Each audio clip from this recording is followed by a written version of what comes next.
The Peter Strzok hearing was one of the most genuinely weird moments on Capitol Hill in quite some time, and the weirdness generated plenty of discussion. Some of that discussion, tragically, happened on the set of The View. In Friday's edition of the show, there was the usual aural assault as a group of liberals essentially ganged up on the show's token conservative, Meghan McCain. The majority, however, neglected to bring facts with them, which is usually problematic. Case in point, co-host Joy Behar, arguably the most liberal, and annoying, of the group, didn't know that Rep. Trey Gowdy was leaving Congress. Referring to Gowdy's contentious back and forth with Strzok, Behar said, "They're afraid of losing their seats because they have to agree with Trump. Trey Gowdy is stepping down, he's not going to be in office anymore." McCain pointed out. "I wish he would step down," Behar shot back. "He is. You got your wish." McCain responded. "Good,"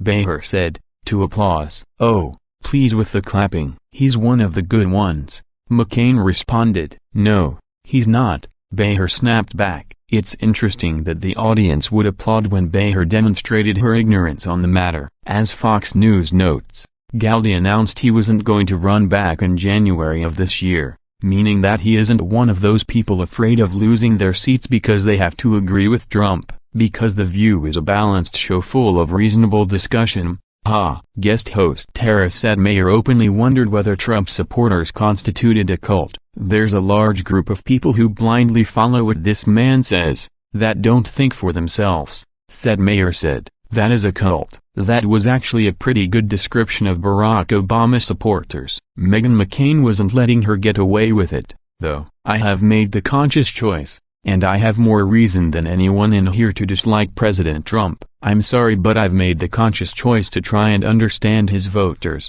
an angry McCain said in conclusion. "I think when we sit here, in studios in Manhattan judging the middle of the country, we make no waves whatsoever." Gowdy, it must be noted, is also not entirely on the Trump train. Some will remember his drive. Zhivago comments after news of the Trump Jr./Veselnitskaya meeting broke. It's also worth noting that while the panelists on The View were willing to call Trump supporters a cult and say that Republicans were going bananas over Strzok's text messages, none of them besides McCain seemed terribly appalled at the FBI agent's very bizarre behavior at Thursday's hearing. In short, Friday proved yet again what we've known for a long time. When you want to know what people who don't do a lot of thinking are thinking, mornings on most of your local ABC affiliates is a perfectly good time to find out.